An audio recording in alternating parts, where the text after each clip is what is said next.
Now it's time for the first part of our evening. And I will introduce you to this amazing woman that has done so much great things and a real true role model for the Nordic innovation and startup ecosystem. Silje Vallestad is an entrepreneur, innovator, idealist, and a mom of 3. She founded BeSafe, a multiple award-winning company that has helped put safety in the hands of people at a touch of a button. When she couldn't find the products she was searching for herself and for her kids. She was the Female Entrepreneur of the Year, a Young Global Leader of the World Economic Forum, and the Nordic Thinkers Top 20. She has received all these honors and awards, and it's really amazing. When Silje founded BeSafe, she had no background from technology or mobile. But since the age of 14, she had worked internationally, starting up idealistic projects and organizations, and had become a profiled youth representative, debating and working with people like Dalai Lama, Hillary Clinton, President Butler, I don't even know that name. With BeSafe, she is continuing her efforts to help create a safer world, although through technology this time.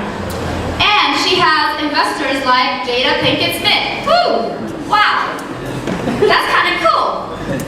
And of course that opens up a lot of opportunities. Silje Vallestad, welcome to stage. And our William Olson Jeffrey will be interviewing her.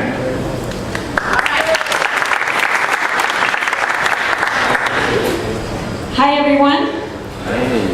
Thanks Akiva for inviting me, and Christina. I'm here to talk to Silje, who's sitting next to me. My name is Miriam Olsen Jeffrey. I'm a Swedish tech reporter, and I'm based here in San Francisco, and I cover tech in Silicon Valley for Swedish publications. I work for a Swedish daily called Svenska Dagbladet, and also IDG and other publications. But I'm not the center of attention in this conversation. It's Silje. So Silje, I know that you had a really busy day today. You came straight from Berkeley. Tell us about it. Well, my day started, I think, like as all European tech companies in the Valley will understand, you have to work with Europe as well. So my day started at 5:30 this morning, and speak to my chairman. CNBC came to visit our office at 11:30, so it's airing, I think, right now. On CNBC, and a speech at Berkeley, and I'm here. What did you say to CNBC? Can we have a preview of the preview? Oh my god. It was more about the new app that's coming out. Like, we have BeSafe in the App Store, is out there, but it's a completely new version that's going to be launched mid-October, aiming for October 15th. That's brand new experience, whole new experience. Yes, would you give us a brief background to your product so that everyone knows what you're actually doing? Well, my products have been going through changes. As I think, like, one of the key things about being an entrepreneur are, one, the ability to be a stayer. You need to be a stayer. The other thing is the ability to be flexible when things don't work, or when you see other business models or the technology changes. And the last part has been extremely important for us. I started the company after my daughter came home, and a friend messaged her. She was 6, and I realized that kids were getting cell phones at a really, really young age. As Adiva mentioned, I didn't know anything about technology or mobile or even business, but I was searching for a solution so that I could give her a cell phone while still be a parent. So my whole thing was that I was searching for a solution that enabled me to get a bird's eye view of what she was doing, get the ability to define certain limits, like time limits or block apps. Back then there wasn't really an ability to block apps, there were no smartphones. Right. That was for feature phones. This was for feature phones. Kids didn't have smartphones, and there were a few smartphones out there. And SOS alert. So we launched this together with the European operators fall 2010. As a SIM-based service, since kids didn't have smartphones. And that was in Norway and Bulgaria. Norway and Bulgaria. And it wasn't a tremendous success. It wasn't? No, it wasn't. How did you feel about that? Actually, what surprised me the most was the criticism towards being able to control viewers' mobile phones. That surprised me. And that criticism didn't come from the parents. The parents loved it, but it came from official medietilsynet in Norway and stuff like that. Did newspapers write about this, or? Oh yeah, a lot, a lot. And that's kind of like when you feel that someone is killing your baby. That's hard. But what happened as well, because this product is definitely, it's an amazing product. We've taken it onto apps now, and the US has. The parents in the US are a lot more concerned about the children's safety than the parents in Norway, to be honest. And the market is mature. But what was the big thing we took from that first launch was that the mothers loved the SOS alert. So mothers started calling us because they were borrowing the children's phones when they were going out at night to go jogging because of the SOS alert. And this is now our main business. Right. So yes, you talked about the relaunch, right? I looked at your webpage, and it says relaunching, which is, I mean, a common thing with startups. They pivot, and what's your view on pivoting and relaunching, and what are your expectations and fears? Well, with BeSafe, what we basically did was that we got the feedback from the moms based on the children's service, right? And we put money. When I won the Female Entrepreneur of the Year, there was it came with $1 million Norwegian kroners in prize, and we put that money into developing BeSafe. Launched that fall of 2011, and that quickly took off. So we got we have around 300,000 to 400,000 users in Norway, which is a pretty large number considering that this is a safety app. And that's around 15% of women 15 to 40 in Norway. We also have a growing number of men using the service. So we're kind of like using the Norwegian market as our test market. And we've learned from this launch. What we've learned is, one, it's really hard to monetize on technology alone in apps. People are not willing to pay for upgrades for apps in general. In games, I think it's a bit different because I think it also has changed recently. I think it went even further away from paying for the app. Yeah, doing an app. Things are changing, but that was like one. We had a basic and a premium service, like typical freemium model, and that didn't really work. What we saw was that people installed the app and they kept the app with low churn. But they were not using the app frequently enough, which is again it's a safety app. So you can't expect people to be using a safety app several hours a day. But we wanted to increase engagement in the app. And the third thing was that we needed to improve our viral model. And these are kind of this is what we're handling in the relaunch of BeSafe. Right. Yes, so Aliva said that you got this investment from Jada Pinkett Smith. So that's actually what you live on right now? Yeah. It is true. How did that come about? I mean, they called me. Last fall, I moved to Silicon Valley a year ago with my husband, our 3 kids. He quit his job. Was that because of the investment? Or? No. The investment came afterwards. Right. And we can talk about the investment climate in the Nordics versus here because that's very different. Yes. But the whole thing was, we moved here was kind of like, okay, let's go for the big markets. Let's go for a different, the big markets was the main thing. And a few weeks after I came here, I got a call basically saying that Jada wants to work with you. Who did you get a call from? Who calls from Jada Pinkett? At first it was the team, and they actually didn't say which celebrity it was. So they called and they said... Do you want to tell everyone who it is if they don't know? Jada Pinkett Smith is Will Smith's wife.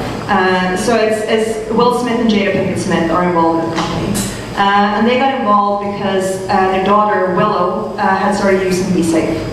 So Willow had installed BeSafe, and she set up mom and dad, Jaden and Will, and all the people in the team around the family as their guardians, because we work with guardians, your personal safety to friends and family members.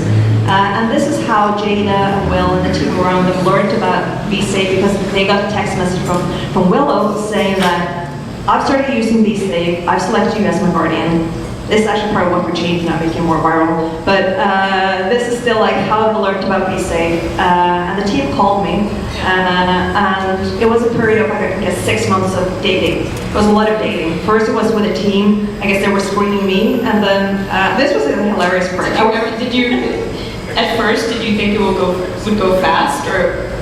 No. When you got to like 3 months of dating, what did you think?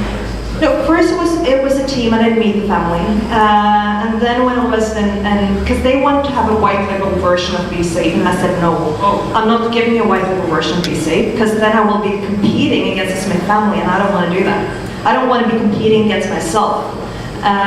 So I told them no. And then when I was in Dublin, Founders last October, I got a call from the CEO in Overbrook, their film company, and said, Jada wants you here in 3 days for lunch with Michelle Obama. Can you come? She wants to invest in the company. And You went. I went. That was the most expensive plane ticket I ever booked in my life. But seriously, when someone invites you to do that, you have to jump, right? I know there are a bunch of startups sitting in the audience. What's your view on approaching investors? Because now you were approached, right? But you do have investors in Norway, I know. And yes, we do. And that's a very different ecosystem. We have been raising money every 3 to 6 months, and that's painful thing. do you have time to do your other job then, or was I gave everything into this company. So no, I mean your job with the company and chasing investors. No, and that's the hard thing, because your job is kind of like raising money, but I mean you're working 1,800 hours a week, and it's all about one, raising money, and two, getting the products out. We have, I mean, seriously, we've done a really good job raising money in Norway compared to a lot of other companies. We've raised 35 million Norwegian kroners, but it's been raised in small rounds the whole time. We had one larger round, but except for that, it's been small rounds. And there's not really an ecosystem for VCs in Norway. I think there's more in Sweden, there's more in the other Nordic countries, but in Norway, people invest in oil, fish, and gas, and shipping. How did you get to those people? I was knocking on doors, and I think that's one of the things that I've been good at, is knocking on doors. I call my golden ticket. One of the doors I knocked on was a local bank. At first they said no, and then of course it was second time, and they basically said, we'll put 1 million Norwegian kroners into the business if you get another 2 million. And they accepted the terms moving forward. So during the financial crisis, this was kind of like, that they said yes made it so much easier to get more money on board. Right. Are you looking for more funding here now in Silicon Valley? We haven't started a fundraising process here, but we are starting to meet with investors. I've been building a network in Silicon Valley for a few years, and I think that is one of the most important things I've been doing is meeting the right people, making friends with the right people. I know the partners of several big VCs and stuff like that, but I've never asked them for money. Soon, we will. So I wanted to get to that because what's your strategy for that, for approaching them, or actually for networking here in the Valley? Because it can also be overwhelming. I don't know if you guys agree on that, but there's so many things to go to, and you still have to focus on your work. And what's your strategy? What's your approach to find? My strategy is actually, like, I have a husband and 3 kids, so I can't like run around attending events every evening. So my strategy has been to network through my close network. So instead of attending big events, I attend small gatherings. And the founders network has been incredibly important to me, because through that network, I've learned to know like some of the main founders in Silicon Valley. And when you're talking about the founders network, I think you have so Founders, f.founders.com. Founders is an invite-only network for 150 entrepreneurs, tech entrepreneurs. Started by Patty in Dublin. And founders of Skype and eBay and YouTube, and a lot of them are members, and then they have invited in some up-and-coming young startups. So, to be honest, I'm incredibly lucky. Yes, you are, because for most people, you don't have that opportunity. So what would you? I think it's because I'm a woman. You think? Yeah. No, I think there are two things. I mean, one thing is that we have a massive opportunity, and right now that opportunity is larger than ever before. We're signed into the world's largest security company right now, so we will be able to bring out a service like the Uber of safety, a security guard in your pocket. No one else has that, so we have amazing opportunities. But I think there are pros and cons with being a tech founder, a female tech founder. And part of the pros is that it is networks like this one. Yes, They do mostly need to bring in women as well. And I was approached from founders while I was still living in Norway, and we were like at a very different stage. So are you able to invite more people into the founders now? I can suggest, Yes. but not really. How many women are there? About 10 to 15%. So it's not very many. No, I think the number of, I mean, in Sweden at least, the number of female founders goes down, even though. Seriously? Yes. That's sad. Yeah. So, what did you do to get here? I mean, so I talked to a lot of entrepreneurs, and they talk about the visa situation. Because that's a tricky part, and there's this whole discussion about the startup visa movement here in the US. Okay, so when we moved here last fall, we got the L1 visa, transfer of management. So we established an Inc. That's here, so you had an established company in Norway, and you opened we incorporated here as a fully owned subsidiary of the Norwegian company. So I got the L1 visa. Then when I wanted to renew, because I only got a year the first time because we were so small, they didn't let me renew the L1 visa because we didn't have enough American employees. Now we have 5. We're still a small company. Now we have 5 US have employees. 17 employees. 17 employees, yeah. So now we have 5 US employees, but they came like between May and now, so they didn't renew the L1 visa. Were you worried? E2. Right? Were you worried before? I was a bit worried. My lawyer wasn't worried. And You can afford to have a lawyer.